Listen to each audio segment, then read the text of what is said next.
So, hello and welcome to Emotional Intelligence in an AI World.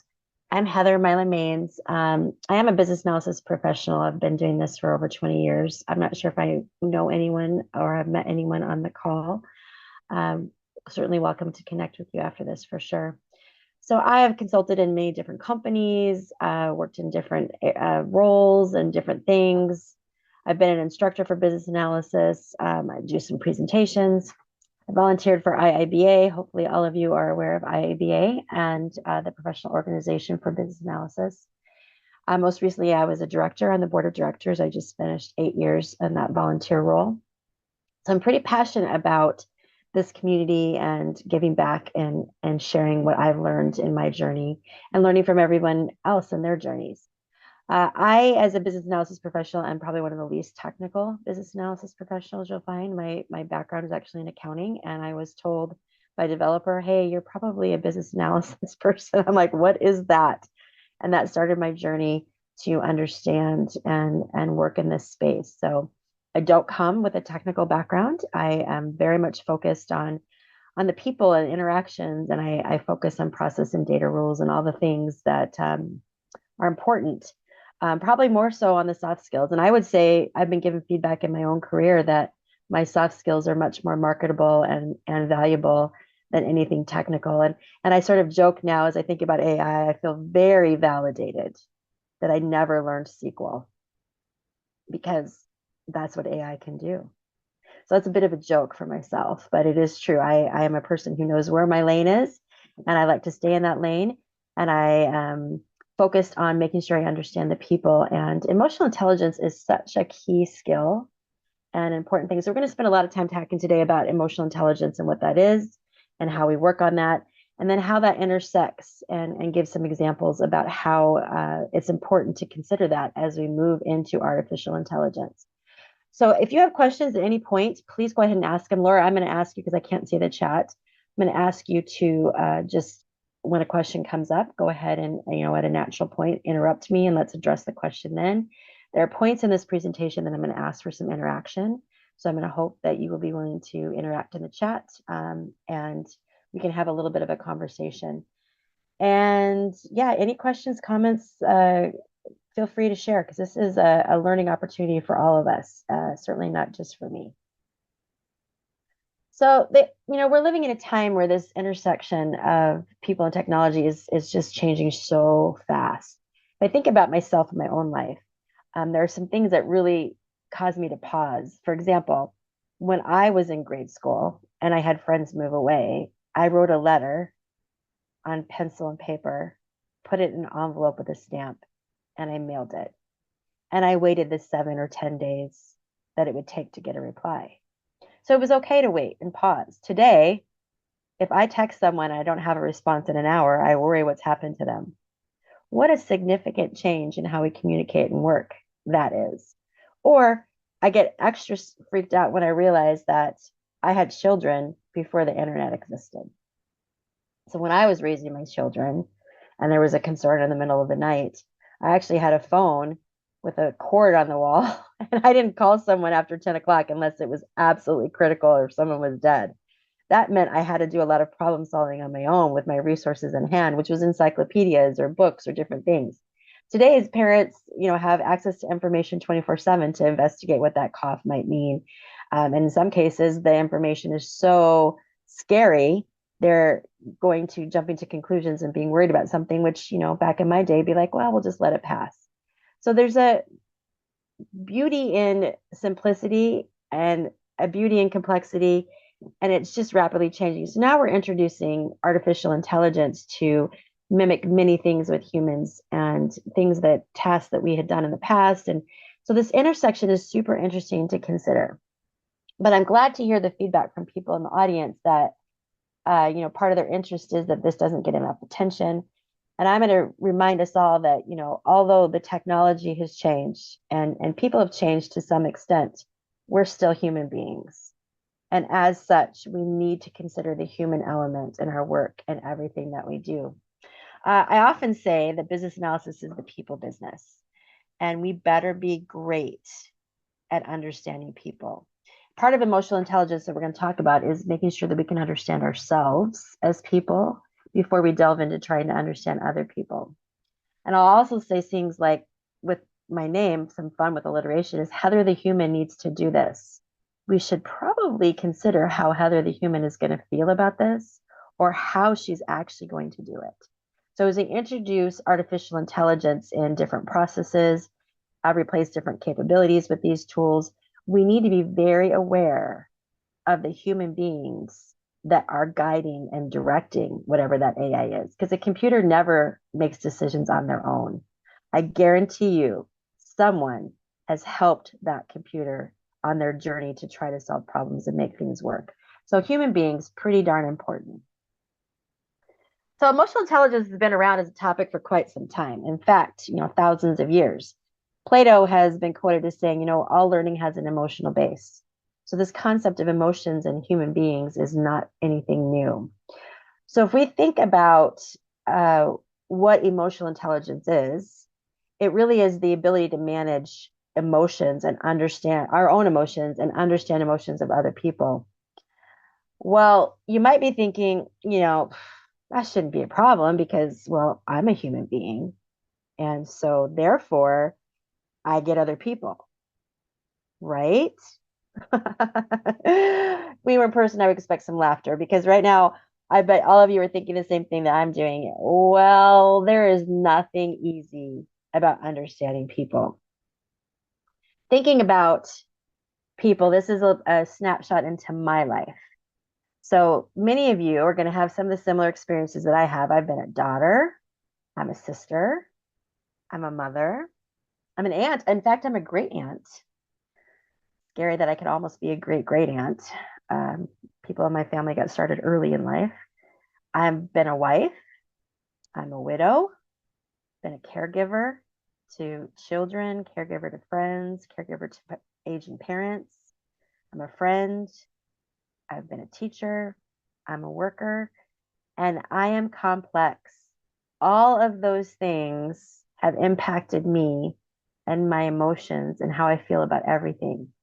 And you have a similar complexity, not the same. Even the people that I've had these shared experiences with, we're going to have different experiences. So people are complex.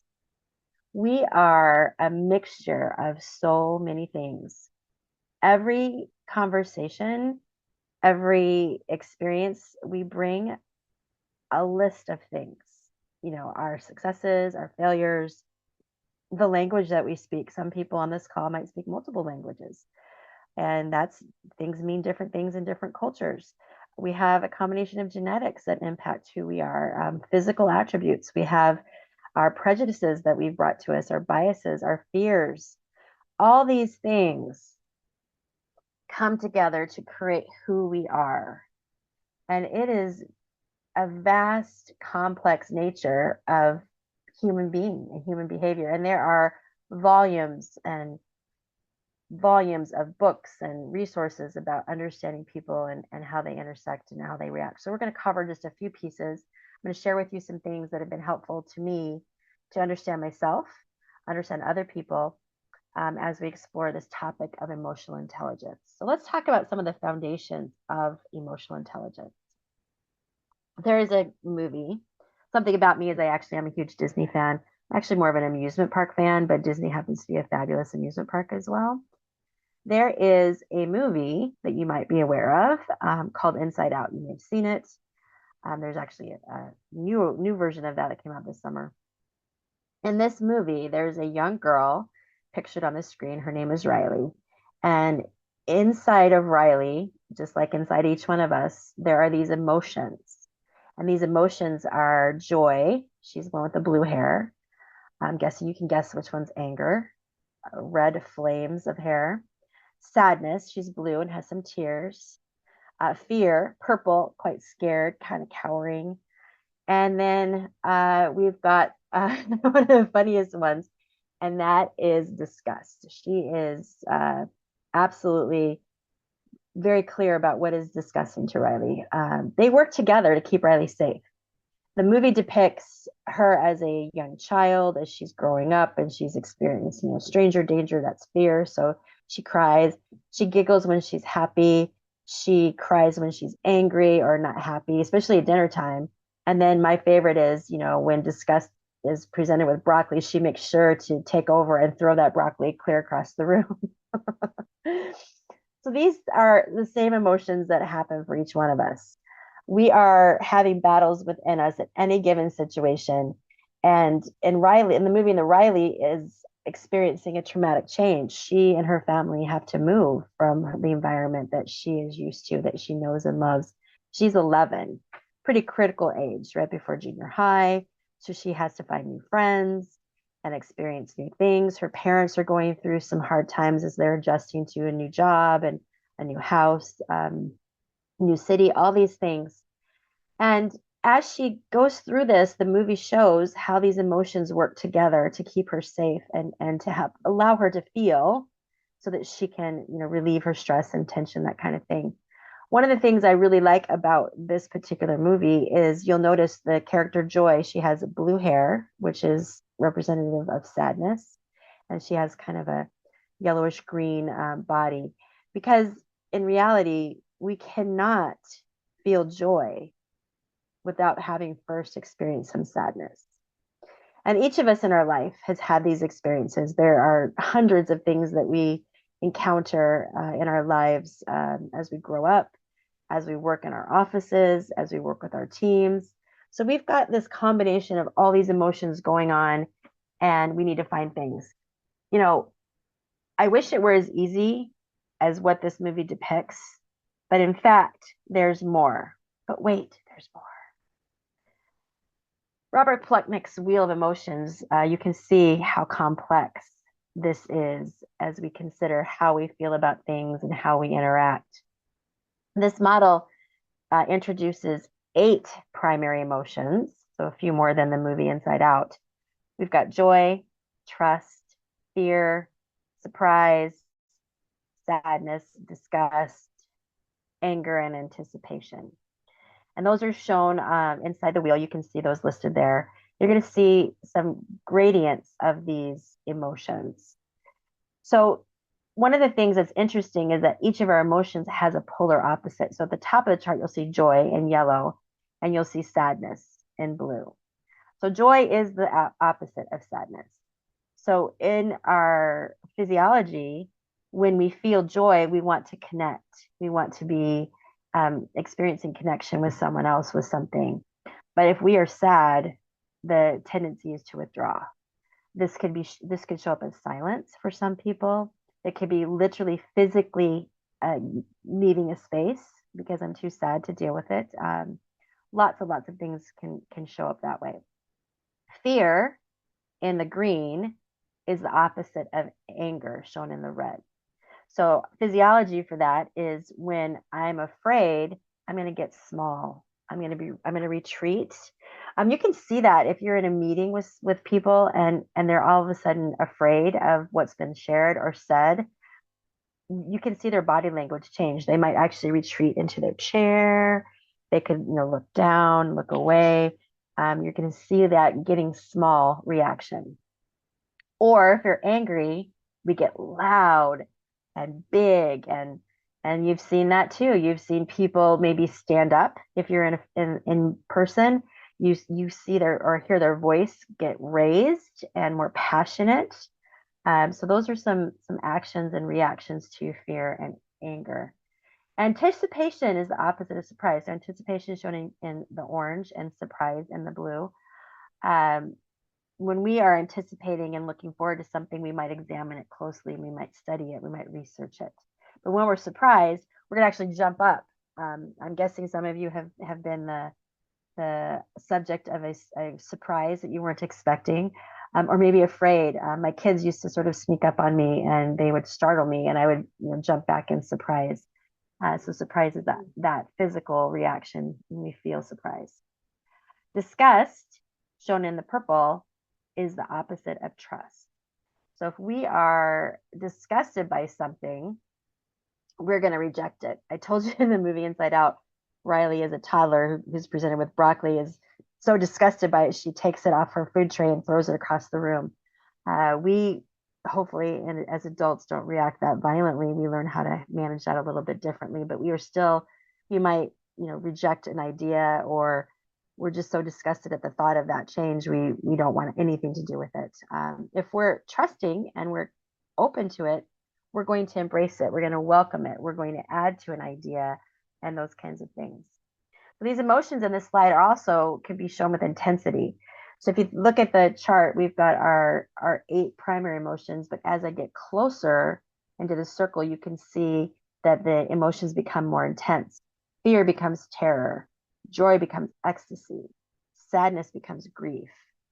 Discuss loathing, anger, rage. Anticipant, vigilance. Trust is admiration. Surprise becomes amazement. So that feeling of intensity is shown there. Now, also on the outside of the circle, you can see that there's like a sub feeling. So joy starts with serenity. We go from serenity to feeling joyful to feeling ecstasy. We accept an idea, then we trust an idea, then we admire it. So there's an elevation in these fields. You'll see some that don't have any colors. And those are a combination of feelings. So joy and trust combine to make love. Joy and anticipation are optimism. So we've got this complex look at all these different emotions and different things that we can feel and understand, which leads to the complexity of the human condition. Now, how many of you can relate to some of these emotions in your own life? How many of you have had situations where you're annoyed with someone, something, that turns to anger, and then you go full on rage? You can certainly react in the chat if you'd like to share that. Same thing with I'm distracted, then I'm surprised, then I'm amazed. All these things are part of the human condition, and each of us can have these in any given experience. And the trick is, of course, because of the complexity of who we are, we're not going to experience all the same things. What brings me joy is not going to bring you joy. Adds to the fun of understanding people. So understanding emotions is the first part of emotional intelligence. Next, once we understand our emotions, we need to think about and be self-aware. So self-awareness is, first of all, what are those emotions? What am I feeling? But also, who am I? Who am I really? So one of the things that I have noticed in my own self-awareness is that I don't necessarily take feedback very well. In fact, I've made it, I do some presentations and I've done some teaching and training on feedback as I've learned how to manage this better. So if I get an instant message from my boss at work, and maybe some of you can relate to this too, and the instant message says, we need to talk. Okay, Heather's brain goes right away to, okay, I've done something bad. People don't like me. I'm not a good worker. I am so getting fired. I just don't handle that well. And I can become very emotional very quickly. And I have no basis for any of that to be true. In fact, I've never been fired. I have not had that experience. And I have never had someone discuss something with me in such a way that it's so critical and harmful that I have any reason to feel that. But that's where my brain goes and my emotions of a situation. So I've worked on being self-aware and trying to say, okay, really, Heather, none of that's true. You don't have enough information. You don't have enough context. You have no idea why your boss wants to talk to you. So making sure that I'm aware of that these are just feelings. They're not facts. They're just something that I'm feeling and that I'm aware of. Every single person that you're dealing with in your work could have those same sort of reactions. They could not be very self-aware, and they could be letting their emotions take over and even guide their decisions, which is making decisions from an emotional perspective is a very poor choice. We don't tend to make the best decisions when we're using emotions. So thinking about this, we can make sure that we're monitoring ourselves, trying to figure it out. Some of you may have heard of the acronym, and it's HALT, HALT. This comes up a lot when we're parenting and our children are not able to understand their emotions and they're behaving in different ways. Well, the H is, am I hungry? So have I had enough food or water? Maybe not. A is angry. Am I angry about something? Um, is there something that's upsetting me? Maybe something that's happened that's really not related to anything that's going on, but it's bringing back past memories or past traumas or times I've been criticized that didn't feel good, so I'm angry then. L is lonely. Am I feeling disconnected? Am I not having a connection with the people on my team, the people in my life? Is there some sort of a rift going on in one of my relationships that it's causing me to feel lonely? And the T is tired. Um, I kind of, as I've become more wise in my journey in life, I feel like the success in life is basically drinking enough water, stretching, and getting enough sleep. Those are my keys to life. Take it for what you like as wisdom. I think if you can make sure you're drinking enough water, make sure you get enough sleep to let your brains repair from the day's activities, and you make sure you're stretching your muscles to be flexible, you're going to be much happier as life goes on. So, self awareness, check yourself. At this moment, I'm having all these emotions and these feelings. Wait a minute. Do I need a snack? Do I need to take some deep breaths because I'm angry about something? Do I need to resolve something in a relationship that I've left unresolved? Do I need to feel connected with someone? Do I need to reach out and phone a friend and just have that connection? Or do I simply need a nap? And do I need to take a break from whatever I'm doing so that I can be rested and ready to have this conversation? Sometimes another thing you can track about self awareness is deep breathing. There is so much science and so much power in just pausing and taking some deep breaths. You may have heard about the 4-7-8 method. Breathe in for 4 seconds, hold for 7 seconds, slowly exhale for 8 seconds. If you find yourself in a situation where your emotions are taking over, take a pause, do some deep breathing, focus on self awareness. Maybe you need to talk to a friend. So, self awareness is part of emotional intelligence.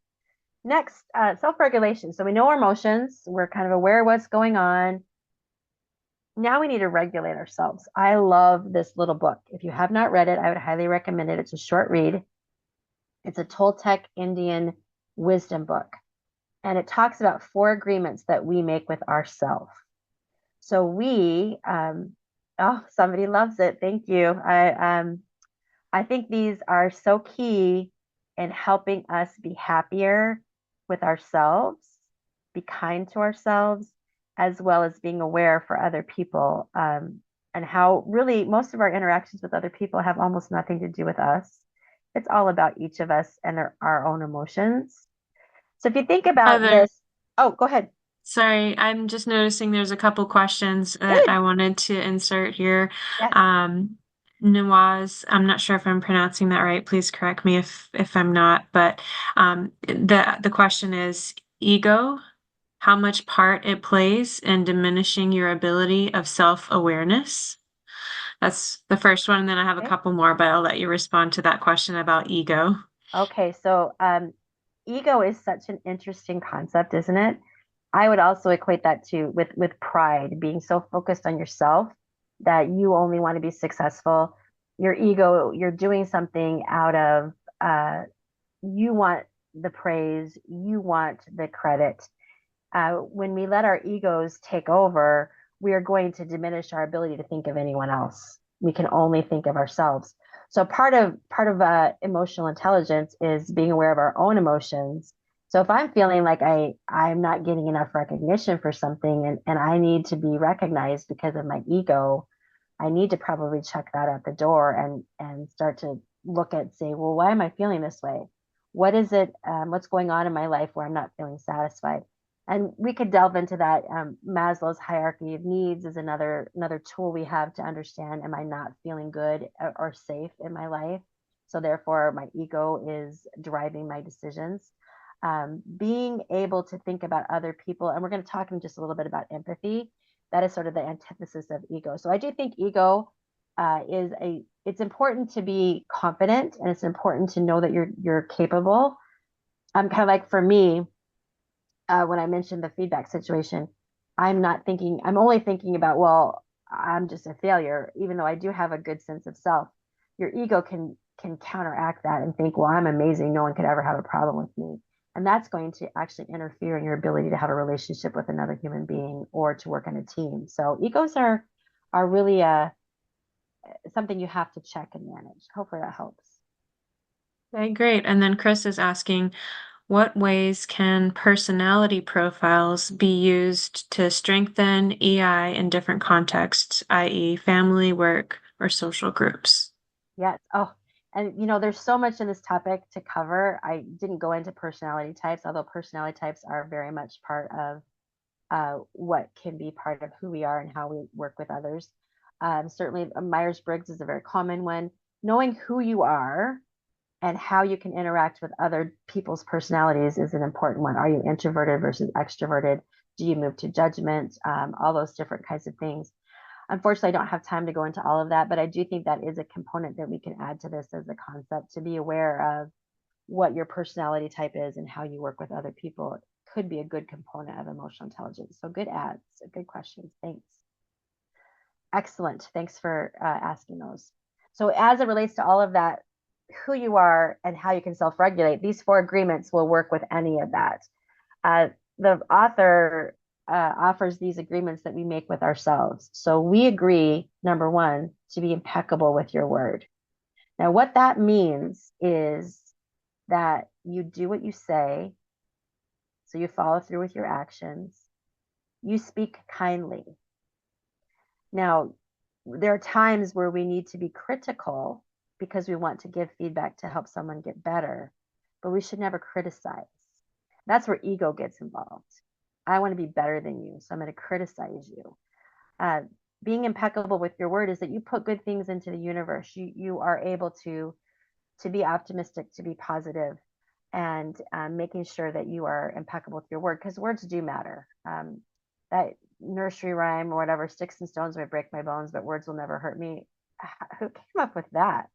I think words hurt more than a good punch to the face. Personally, I think I've ruminated on things that have been said to me, and it's really hard. Which leads to the second agreement that you make with yourself, and that is you don't take anything personally.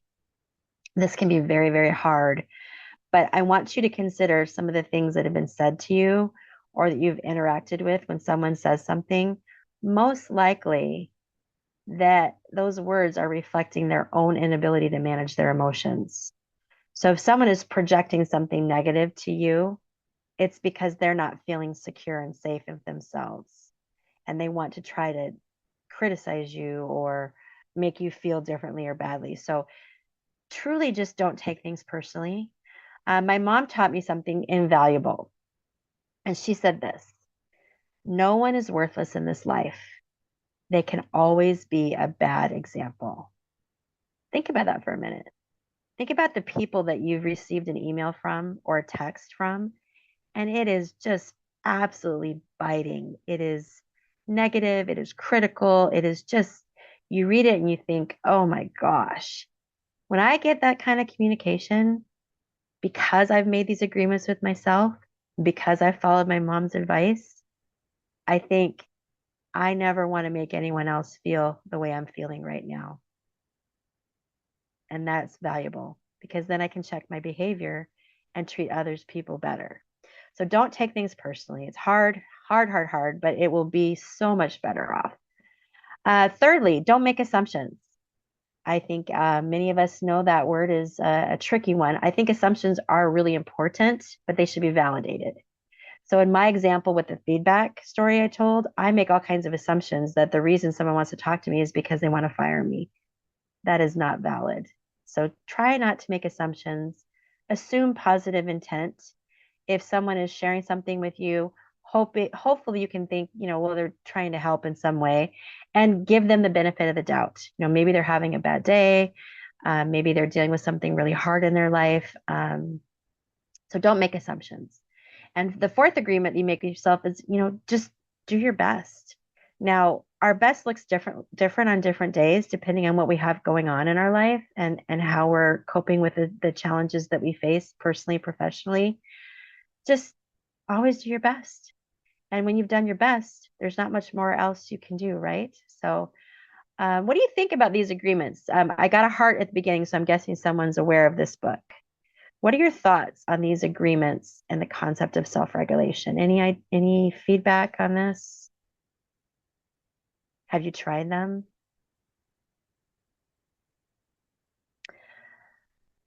The Another piece of advice I got, and I truly love this too, going back to do an email or conversation you get that's just biting and critical and just judgmental and all the different words you can think of. I had someone once say when he gets those kind of emails, he's like, just glad I could be there for you. You must be having a rough day, and don't respond. Hopefully, some of you have gotten to the point where you don't respond either, because when someone's in that space, their emotions are taking control and they're not able to have a rational conversation. So there's really no point in engaging in some sort of connection there, right? Okay. Well, hopefully it's helpful. Hopefully you got some insight into that in the four agreements.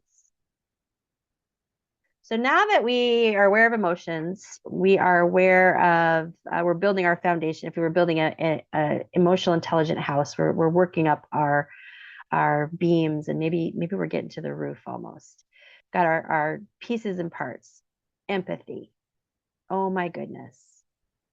I personally believe that empathy is the key to human relationships. And empathy is often misunderstood. So when we think about our ability to handle our emotions, to be aware of other people's emotions, to self-regulate and be self-aware, now we need to start reaching into thinking about other people's emotions. So how do we understand other people's thoughts and feelings? Remember the slide I showed with all the different experiences, and I shared a little bit about myself and all the different roles I've had? We are a mix of all these things. So thinking about empathy, we can't ever 100% understand what someone is going through, but it is an important aspect of making sure that we can sit with someone, we can be with them when they're feeling something. And I would offer that in our work today as business analysis professionals, there is not one thing I'm ever involved in that isn't some sort of a change where a person is going to have an emotional response. Even if it's as simple as changing a field label, that's something different for someone. And each person is going to react to it differently. There could be some significant changes. I'm working on an effort right now in my full-time job where we're looking at processes and the famous cost reduction. Well, if any of you are aware of how you reduce cost, how is it? Generally speaking, it's reducing overhead of people. That is a very emotional experience. Requires a lot of empathy, requires a lot of care to even start to understand how we can do that. So it is so important to have empathy. How do I acquire empathy? Mm. Well, first of all, I better check my ego at the door. I think that relates to that ego question. Brene Brown is a fantastic author. And if you have not read or listened to any of her work, I would highly recommend tapping into some of that. She offers this perspective on empathy. Empathy fuels connection, and sympathy drives disconnection. We often are sympathizing with someone, which is kind of like, I feel sorry for you. That is disconnecting. That is not helpful. Whereas empathy is fueling human connection. So empathy is feeling with people, and it's a choice because we often have to go to a part of our life that was painful and hard. It's a vulnerable choice. This particular picture is me holding my mom's hand. Now, my mom is in the late stages of dementia in this picture. So I had heard people talk about, and I do this, I am a very empathetic person here. I've heard people talk about taking care of aging parents. And a lot of us in our workplace are going to be in this space. Until I had the experience of sitting with her and watching her fade away, I didn't really understand. I have a friend whose mom, and my mom passed, it's going to be 3 years ago, coming up this fall. The reason why this is so important, it was so insightful to me, is because I'm like, I get it. I get what you're going through. I get how hard this is. So if you have people that you're working with or friends who are going through this, it is an incredibly difficult situation. And the empathy comes with not saying, well, why don't you do this? Or, well, at least you had some good years with her or with your dad. At least, don't ever say at least. That is a very limiting and disconnecting phrase with people. As we move to understand and have empathy, we have experiences where we can say, you know, that seems really hard. Or I hate it when that happened to me, or I hate it when I went through that. Just being willing to not, also don't share your own story. So I go and visit my mom, my mom, I go and visit my friend's mom with her in her care center. And I can see how hard it is for my friend because she's so emotionally connected, where I can sit with her mom and I can hear her repeat things 5 or 6 times. And I can just say, oh, that's so great. And I can say that's so great 5 times. And I'm not as emotionally connected, but I can be empathetic in that space for her and just say, I get it. I know how hard it is. So we should practice active listening if someone is having a hard time. And there are, with the pandemic, we had separations of family.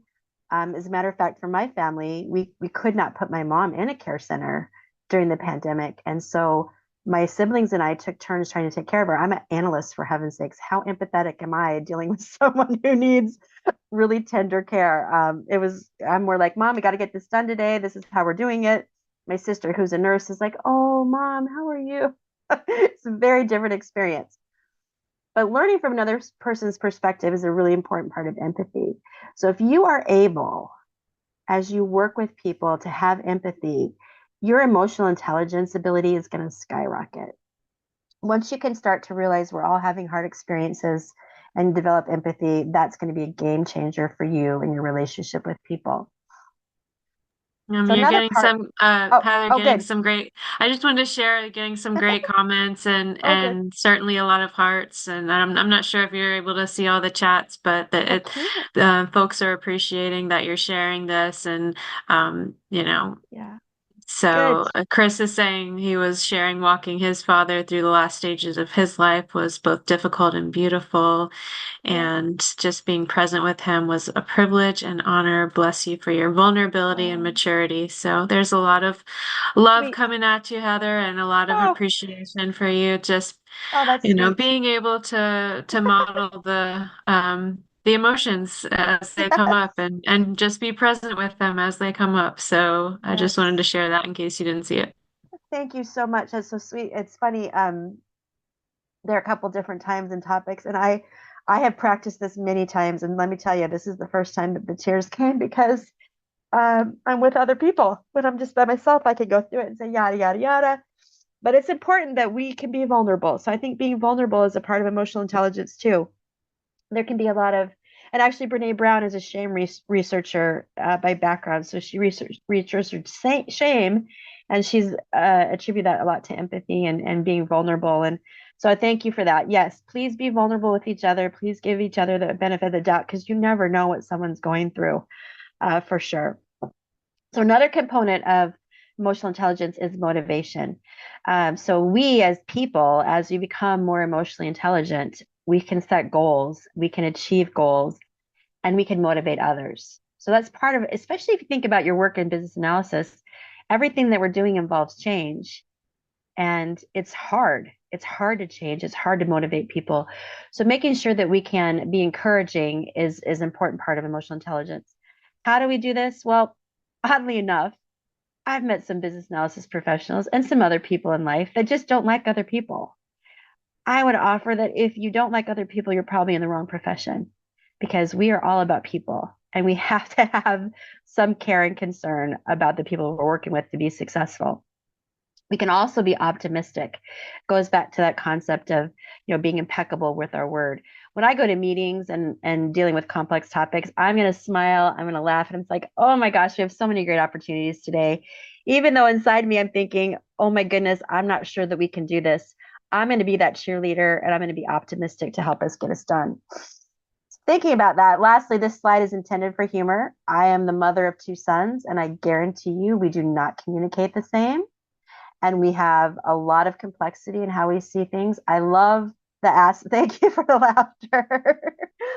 uh, we need to think about social skills. We need to treat people with respect. We need to treat people with civility. That has sort of been lost in our society. We need to be okay disagreeing and having civil conversation, civil discourse. We need to be polite. You should always be kind. I don't think being kind is ever a bad choice. Ever, ever, ever. Stay out of judgment. So the funny thing about the girls is, the evaluation, the judgment, silly, silly stuff. Don't do that. Instead, you don't have to say everything you think too, just as a concept. So social skills are part of emotional intelligence too. So all of this, we've spent a lot of time talking about emotional intelligence and what it is and some components of it. So these are all unique to human beings.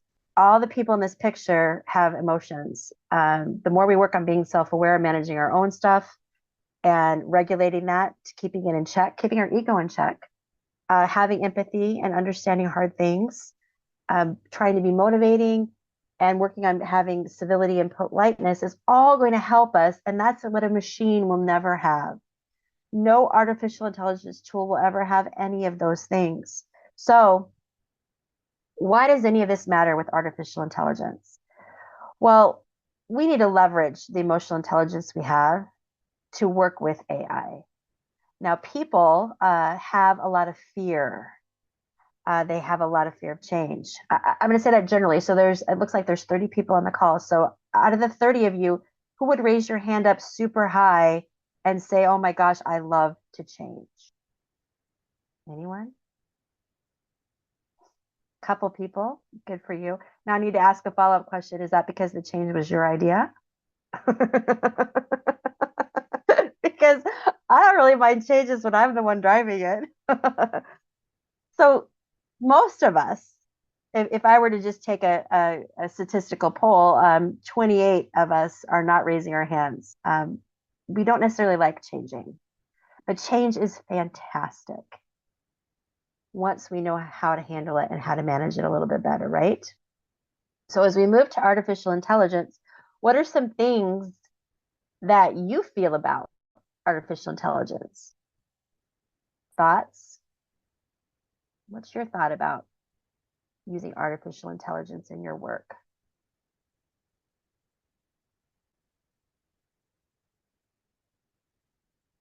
Some things I've heard as this topic has been brought up is I am worried. I'm afraid that I won't have a job. I am afraid that AI will get everything wrong and it will make more work for me. I don't understand what this tool would do. I think it's going to create more problems than solve problems. Those are some things I've heard. So a lot of fear. So we're going to have to implement some emotional intelligence as we move through the change. And we're going to talk just a little bit about change management, another topic I'm passionate about. So also, we need to create some safety. And we're going to have to think about the ethical impacts of AI as business analysis professionals. So let's talk a little bit about this and certainly love to hear your thoughts and certainly things that you've experienced or challenges you've seen as your organization explores artificial intelligence tools and processes. Yeah, so we have some great comments in the Oh, good. chat. Okay. Chuck is saying, I don't want AI to rise up against us. So there's been this another comment earlier about sentience and the idea that it could become out of control. Chris is saying it presents the possibility of a neutral third party in decision making. Nawaz, it is like I have a buddy now to talk to at all the time. Sometimes I listen, mostly I don't, to this new friend. And Gordon is saying it's useful, but worried it will get overused. And Irma's saying changes are scarce, but it is a learning, or scary probably, but it is a learning experience. And Sanjeev, I feel that AI is not going to replace humans, but humans with AI will replace humans without AI. So lots of Ooh, good thoughts and yeah. perspectives here. Yeah, I love that. Thank you all for sharing those. All good things. Yeah, I have someone to talk to. That's funny too. Lots of things to consider as we move forward too. So making sure we're really, really confident. And I do think I love that comment about humans with AI will replace humans without AI. It's kind of like it's interesting. There are still segments of our population in this world that don't have a cell phone. And so we look at some of the different AI tools that are, two-factor authentication. They require that you have a cell phone to interact with technology. These people are getting left out, right? So that's another thing that came to mind. Let's talk a little bit about change. So some of you are very open to the concept of change. Change is an important aspect as we're moving into considering AI. So maybe I'll come do another presentation on change management because there's a whole thought process to how do you prepare an organization for change, considering the people and the impacts. So thinking about the fears, I mentioned, in my lifetime, the changes that I've seen, and it's not really fear is important, but how do I have an antidote to fear? Well, it's information. Once we understand, for example, why our organization needs to make a change, why we would be considering AI, and I can be part of that conversation and I can be part of that evaluation, my fears are going to be minimized. If you think about changes in your lifetime, when someone has bothered to ask, how does this impact you? This is going to date me too. Years and years ago, when I was very early in my business analysis career, I worked in a commercial real estate area of a large insurance company. And they were very dependent upon paper printed packets that were going to committees at very specific times of the day and week, where decisions were made on multiple $1 million of real estate investments for the corporation. Super important, high level, time critical. Well, someone at the organization had made a decision that we were going to get multifunctional printing devices. And some of you are like, I don't even know what that is now. Well, back in the day, copiers were just copiers. And then they introduced that they could fax and do digital copies and all this kind of stuff, all this multifunction stuff. Well, someone high up is a fairly large company, and someone high up had sold this idea of this equipment, and the day came where it got installed in our business area. And I don't even remember the details, but I will tell you that these committee books could not be printed with this machine for whatever reason. So as a business analysis professional, I had to write a business case for why we needed different equipment. And that experience is fascinating to me because no one bothered to ask the people that make the copies, what do you need? Doesn't that go back to Business Analysis 101? What are your basic needs? What problems are we trying to solve? The person selling these devices was looking at a bottom line of you'll get, so many costs per page per print. We'll have better service level agreements. It'll be cheaper all around the organization. Well, that time we had to outsource printing for a period of time until we got the right equipment. So when we think about people and emotional intelligence, are we actually thinking about talking to the people that do that job today so that we can understand, first of all, what that job is?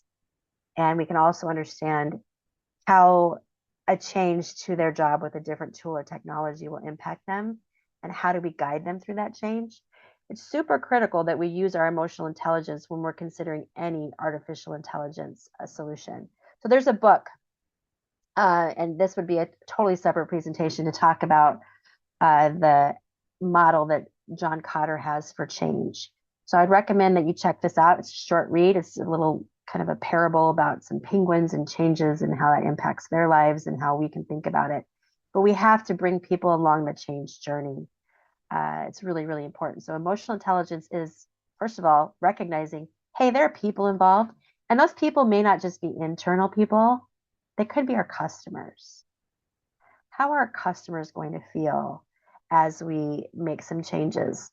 I have a friend who works for a company. Des Moines has a lot of insurance companies. This insurance company is prepaid funeral insurance. So as they consider artificial intelligence, think about every single one of their customer when they have a claim. What's going on in their life? Do you think that they're going to want to have customer service? be voice automated? How detached will that be for a person who's dealing with a loss of a loved one? Probably not the best choice of when we use artificial intelligence in our systems and processes. These are the kinds of, and I would even say those are some ethical aspects that we need to be thinking about as well. Consider your performance reviews. What if your performance reviews were replaced by AI? Would you get a text message like this?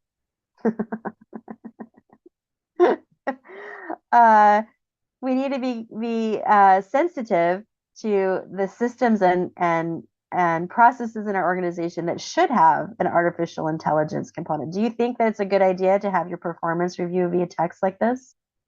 How would that make you feel?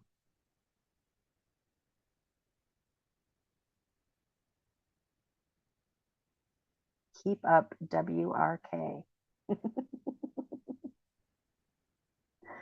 You might be thinking about that. I would say that's probably not one that we want to do. That gets into the should we do this? And I want you to think too about I love text messaging and I hate text messaging. It is the lowest form of communication we can have. There is so much room for error and misinterpretation where our emotions can get involved. Think about a text conversation that you had recently. Did it go well? Did you have to clarify a message a few times? Was there any misunderstanding? Would a phone call have cleared it up? Just the ability to have a conversation interactive with a human being. Same thing can be true of conversations with chatbots.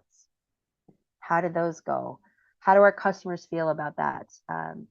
Being aware and applying your emotional intelligence skills to at least consider what that impact is and how that hurts or hinders people is pretty important. So think about the ethical implications of just because we could, should we? Is that the right choice on a human level? So, in conclusion, because we are so complex, each one of us individually, we bring so much to any kind of conversation. And if we rely on AI to try to understand that, it would be a mistake in our organizations. There are elements and times when AI is going to be a great tool to do maybe decision models, churning out decisions based on facts and information. Anything that involves another human being, I think we should be very careful about making sure we understand the impact and how a person will respond to that, and how we can be sensitive to their emotions when we're dealing with the changes that AI will bring. So it's never going to replicate human beings. Heck, each of us is probably thinking we don't even understand ourselves sometimes. We are very much a complicated mix of different things. So with that, I want to thank you. And remember, because we're all so complex, we should assume some positive intent. And kindness is always a good idea. You will never go wrong when you choose to respond to someone with kindness and seek to understand, try to have empathy for their situation, and try to manage your own emotions along the way. Always a good idea. So thank you so much. Feel free to reach out to me on LinkedIn. You can stay in touch. I've appreciated your time.